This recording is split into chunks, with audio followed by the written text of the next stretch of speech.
you so much for being here today. And of course, this particular conversation is going to be unpacking, the urgency of green skills, what exactly green jobs are. Is it a withering sector? And also maybe you can tell us more about your own personal experiences with regards to green jobs, and also moving forward. Maybe you can also tell us how exactly we can highlight the pathways for the youth as well.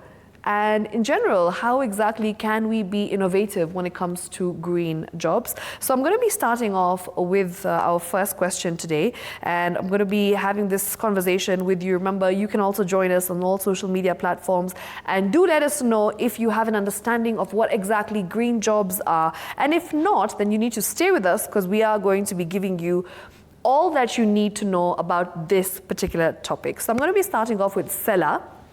Now, Sellah, what exactly is a green job? And in the African context, what are green skills? Great. So thanks, Shiksha, for having us here.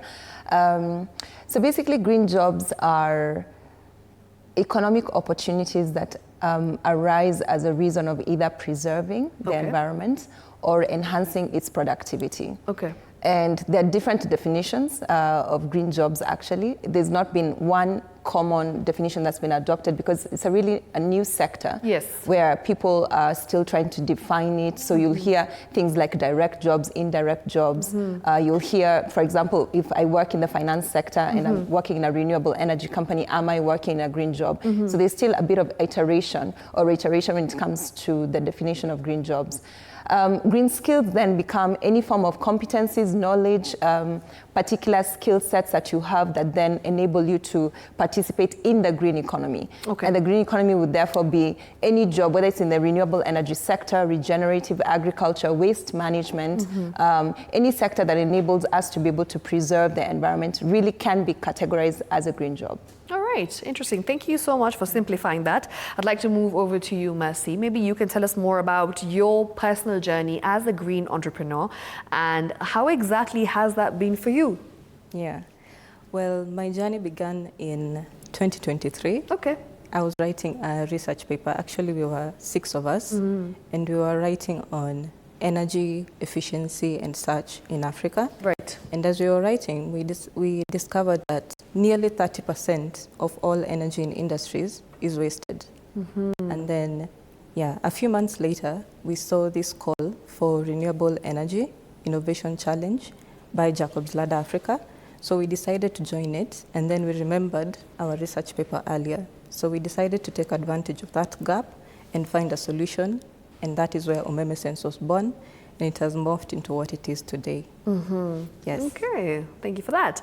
We'd like to move on to you, Emmanuel. Maybe you can tell us more about, what the demand is like of green skills, especially in Africa, in Kenya in particular, and as of now, maybe you can tell us that. And then, of course, in the future as well, in the coming decade, do you see the demand increasing? Thank you, Shiksha, for this opportunity. Emmanuel Choge, working with GOtv project, and this is a tripartite project funded by the German government and Finland government, of course, the government of Kenya. And one of our overarching principle is greening of Tibet. That means how do we bring in the Tibet conversation in the greening space. There are a number of opportunities in the greening, and the most demanding ones are, you can categorize them by sector. Look at renewable energy, for example, talk of installation and maintenance, and you look at from solar. You need technicians to install, to maintain the solar. Yes. I'm not even talking about production of the solar, right? Yes. Right? Go to wind, go to bioenergy, biogas and all that. Then we go to circular economy. Imagine now how to minimize waste in the production lines. How do we ensure that we extend the product life cycle? And then instead of take, make, dispose, we ensure that we prolong as much as possible the raw material we're using in production to the maximum use, from waste to value. Think of sustainable manufacturing, and also at the end of the production line, then think of recycling in the event the waste appears, right? And then look at green construction. Right now we're talking about energy efficiency buildings, sustainable materials. So how are we creating jobs in that value chain? We need to, right now, all the architects are talking about natural light in every building. You see, those Yes. are already careers. Now, moving to just transition for Africa, we could then unpack the digital skills, digital green skills. What is that? Look at data. How can we use data to help us now demystify how we can create jobs in this space? For example, AI for energy management. In the energy conservation in a building, you can use your smartphone to control the lights in a building when you're not home. Wow. Or for example, you can power the sprinkler system for your lawn whenever you're not even around. Now, move that now to smart agriculture. Yeah? From Nairobi, I can automatically instruct my Internet of Things in my greenhouse in Eldoret, to depending on the temperature of the greenhouse. If it is too hot, then the curtains or the blinds of the greenhouse close automatically. Yes. If the soil moisture is too low, the Internet of Things through the smartphone then automatically starts off the sprinkler system. So there are a lot of opportunities in greening that you can leverage, and there are so many jobs that can be created. Now, twist that and go to soft skills. For example, system thinking. As an employee in an organization, do I think through and through in the production line? And what is my contribution in everything that I do in that company? Or I'm just a cog in the big system that I just come here, do my job and go. What is my contribution? For example, if a technician or a trainee go to the industry and they're cutting a metal, are they cutting as part of production or just cutting for the sake of learning and then discard the pieces? Problem solving, for example, and then green entrepreneurship. How do you ensure that you unpack all this into the green? Okay. And I want to, just a small anecdote on one sector, and this is in the e-mobility, and a small component of it, the battery value chain. Yes. Right now, there are so many motorbikes that have batteries. There are these Go buses, they run on batteries, yeah? There is a report by World Bank which says that in the next 5 years, this is 2030, it could create around 200,000 jobs, okay? Wow. Much of it is where? Reuse and refurbishment of these batteries, all right? Which is cost effective and can include the informal sector, So you see, there's already a lot of opportunity. Okay. With the right policies in place, Africa could capture a big share of this pie. All right. This is an opportunity. Brilliant. Thank you so much for expanding on that. I'm going to be moving on to Sellah and having a more detailed conversation on what exactly you do as Jacobs Leader Africa. And maybe you can tell us about the gaps that JLA has really been able to identify.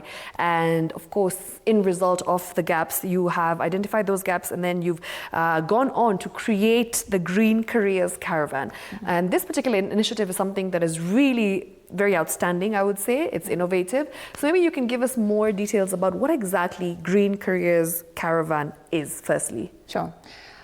So this is a product of our work. Marcy is a product of our work, and I'm very proud of her, alongside her co-founders, who are young engineers, women who are thriving in a sector that was predominantly Male-dominated, yes. Male-dominated. And that's what we do as Jacobs Ladder. We go out and find and give opportunity to amazing young people that would otherwise not get those opportunities. Kenya's population, many may not know, 72% of us actually live in the rural areas. Yes. And so any intervention that does not take into account marginalized communities is really not making or moving the needle as such. So the Green Careers Caravan is basically an initiative that is as a result of collaboration between Jacobs Ladder Africa, State Department of Education, State Department of TVET Higher Education. We have a different program with TVET, but State Department of Higher Education and the 45 universities, public universities in Kenya. Okay. And the idea behind the project is basically to create awareness of the opportunities in the green economy. Okay. We may not realize as Africa that perhaps we're standing at one of the greatest opportunities of our emancipation right now. The world is going green. The world is advocating for sustainability. Yes. The funding is actually going that direction. Yes. The World Bank and many other multilateral banks are actually pivoting in that direction. And that means that for us to be able to access the funding that we need, whether it's in form of loans or grants, we have to be able to align ourselves to that, to be able to prudently utilize that funding in our economy or in our countries. Okay. So on the other hand, the young people have to be able to know that these opportunities are coming up. Emmanuel has just spoken about e-mobility. It's a very nascent sector. Yeah. Not much has been done, and there are very many ideas that are being tested. So there's a lot of opportunity for innovation. But who are the innovators? It's the young people. So as Jacob's Ladder Africa, we basically packaged a solution where we go into universities and create awareness about the green economy. We go in with partners in the e-mobility space, renewable energy, regenerative agriculture, waste management, and any other sector that is basically aligned to the green economy. One, to create awareness for these young people, but two, to enroll them into a program that we are running where we create awareness about what we call Climate 101. Do you even know what the green economy is? Do you know what the opportunities are? And so we take on those young people and show them the world of possibilities of what is inevitable, even in the AI space. Right? So the first thing is awareness, and then the second thing is skilling, and then we also go further to place them into jobs, because we know that the gap that is currently there right now in Kenya is not a challenge of skilling.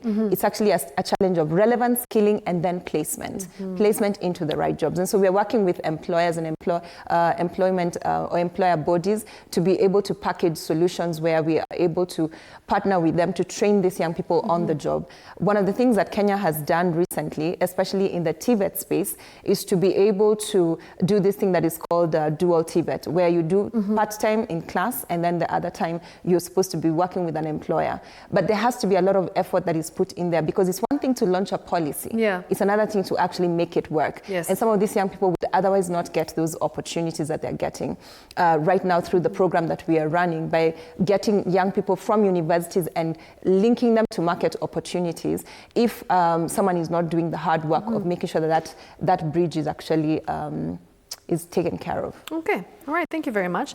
I'd like to move over to you, Amasi. Maybe you can tell us more about some of the barriers that you encountered along the way in your journey as a green entrepreneur when it comes to access to finances, mentorship, guidance, and how are you able to navigate them in this particular space that you're in? And when it comes to the support that you've had, do you think and do you see that there's some support structures that are missing, especially as a green entrepreneur? Yes. So to begin with, the one thing that I haven't lacked is mentorship, especially through Jacob's Ladder Africa. Okay. They've always held our hand. They've always told us, this is where you should go, this is what you should do, etc. So that has been doing fine. So on the part of finances, I think this is where every entrepreneur goes through, every startup, etc.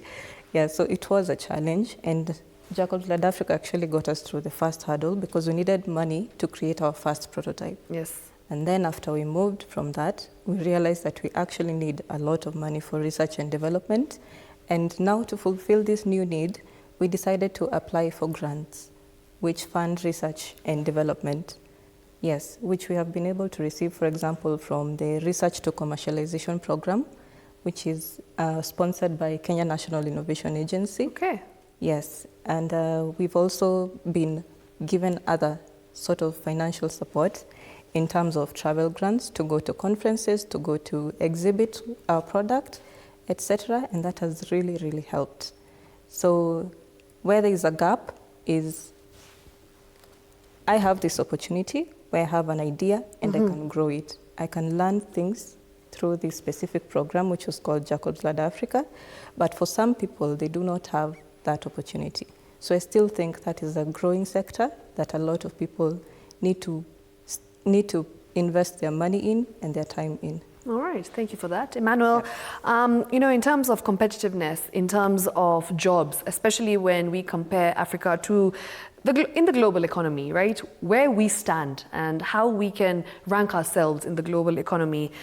If Africa, does not step up, or if Africa fails to act now and move towards green jobs, what risks do you think we face in the long run? Interesting question, and thank you for the opportunity. To step back a bit and talk about what we do as a project so that we can address this question sufficiently is that our project, of course, co-financed by Finland and German government, working with the government of Kenya under the Ministry of Education, is tackling the biggest question, the youth unemployment. We know the numbers, we know the effects at the moment, right? But the biggest elephant in the room is really, she mentioned, the quality. And how do we ensure that we have this quality? We have to bring in the employer on the table.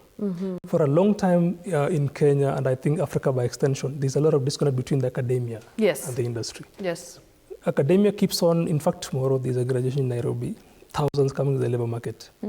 The job market keeps on shrinking every year, right? So how do we ensure that we address this issue? So as a project, we purpose to address this unemployment question by ensuring that we bring in the employer to the conversation and have this candid discussion. Yes. Because we realize that unless the employer, the person who's going to consume this training coming from the TVET institution, is part of the conversation, then it will still be a problem. Because look at the curriculum in Kenya, for example. It takes a long time before it's reviewed. Yes. An industry, on the other hand, every 1 year or 2 years, it has shifted. Changing. Right now, we talk about the electric vehicles. 3, 4, 5 years ago, it was just EFIs, right? What is the risk? We are going to get a worse situation in the youth unemployment. I think Africa average age is 25 to 30 years old. Yeah. And all of them, the unemployment data, And we have millions of these youth missing out on jobs, projected as she has rightly put it, from the renewable energy space or green space, Sustainable agriculture, for example. We need to ensure that we have sustainable, or we are able to feed ourselves. There's a lot of potential in agriculture, And back to circular economy, there's a lot that can be done in that value chain, right? So if you want to tackle youth unemployment, let's tap green energy and tap on the skills that can be leveraged in this particular space. All right. The other one is loss of competitiveness in the global trade. Right now, Africa has a lot of potential to export food or any other exports to Europe, for example, But this export trade requires a lot of adherence to green standards. But are we prepared for that, for example? Yes. And as mentioned in agriculture, and I know in a case of French beans, you need to have a particular set of requirements for you to be able to export. And this is including from which chemicals, how do you irrigate, how is the waste disposal, for example, and things like that, If we don't take part in this green initiative, then you're going to lose out on this market. Okay. We have intervention in the project which help address this, and TVET is one of that, and many other projects like energy efficient GOs, and of course e-mobility, looking at electric vehicles. There's a lot of funding from the banks to support infrastructure for charging vehicles, but how do we tap that as a country? There's also a risk of skills mismatch. If we don't rise up as Africa and prepare the skills for this demand, then we lose out, and we still go back to the first question, youth unemployment. Because the industry keeps moving, because they're in business. They are not there to wait for the academia to prepare the trainees. So we have to ensure that the industry and the academia are able to be on the same table. Yeah. For example, the FDI, foreign direct investment. Foreign companies cannot invest in Africa and Kenya by extension because they cannot get the qualified skills. And our attempt in the project is through the dual training to ensure that we prepare these trainees in partnership with the industry. So train with the industry, for the industry, so that they're able to fit this. Thank you. Talk about labor migration. Yes. How do you export labor without proper preparation? All right. So there's a lot of potential for Africa. We just need to ensure that we act, and we cannot afford to be left behind. Okay. Yeah. Thank you very much. Sellah, how exactly can industry, leaders, policymakers, as well as partners come together and be able to support initiatives like what you've been doing as JLA, which is the Green Careers Caravan that you've told us a bit about? So how exactly would you want them to help you and, just support you as we wind up? So actually, I'd want them to help the youth as opposed to helping me. Okay. But I think when they help you, they help the youth. In a sense that we don't realize that last year, the protest by the Gen Zs was actually just a cry for help. A cry for some form of hope, a cry for some form of assistance, where I've worked in government. I was in government, and I know that government, when you actually make up your mind to roll out solutions, you have the power to. Government has the power to summon or to call private sector, and they show up. Government has the power to create the enabling environment, and the investors show up. Government has the power to be able to inspire a generation, or even inspire its citizens to work, because they can be able to see that their work actually leads to something. Okay. So I would say that if the first thing we need to do, first of all, is wake up. Wake up to the opportunities that are available, Kenya is being left behind, if I was to be honest. I was in Addis last week where, as controversial as it might be, Addis has spent 14 years investing in one of the largest dams, actually the largest dam in Africa, 5,000 megawatts.